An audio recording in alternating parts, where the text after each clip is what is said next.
വ്യവസായ വകുപ്പിന് കീഴിലുള്ള ടെക്സ്റ്റൈൽ യൂണിറ്റുകളുടെ ഉൽപ്പന്നങ്ങൾ വിൽക്കാൻ ഓൺലൈൻ പ്ലാറ്റ്ഫോം. ഉൽപ്പന്നങ്ങൾ വിപണനം ചെയ്യാനുള്ള ഓൺലൈൻ പ്ലാറ്റ്ഫോമിന്റെ ഉദ്ഘാടനം മന്ത്രി പി രാജീവ് നിർവഹിച്ചു.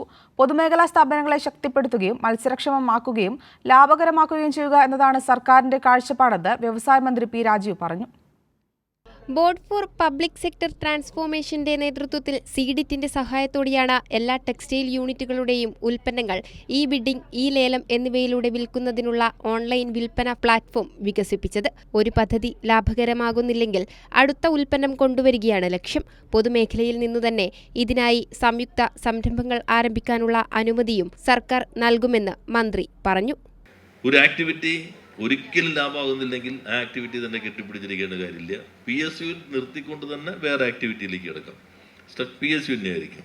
പിന്നെ ബാക്കി സ്ഥലങ്ങൾ ജോയിൻറ്റ് വെഞ്ചറുകളാണെങ്കിൽ ജോയിൻറ്റ് വെഞ്ചറുകളിലേക്കും പോകുമ്പോൾ അതിനുള്ള അനുമതിയും സർക്കാർ നൽകുന്നുണ്ട്. കഴിഞ്ഞ ജൂലൈയിൽ 11 ആയിരുന്ന സ്ഥലത്ത് ഈ ജൂലൈയിൽ 21 സ്ഥാപനങ്ങൾ ലാഭത്തിലായി കഴിഞ്ഞു.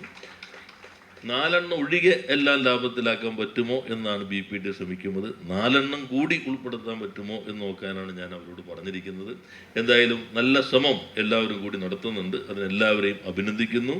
ഇപ്പോൾ K-Shopee തുടങ്ങിയ ഓൺലൈൻ പ്ലാറ്റ്ഫോമുകൾ കുറെ കൂടി വിപുലപ്പെടുത്താനുള്ള ചർച്ചകൾ നടന്നുകൊണ്ടിരിക്കുന്നുണ്ട്. Keltron, Kerala State Industrial Enterprises, Handicrafts Developments Corporation, Kapex തുടങ്ങിയ സ്ഥാപനങ്ങളാണ് മൂല്യവർദ്ധിത ഉൽപ്പന്നങ്ങൾ നിർമ്മിച്ചത്.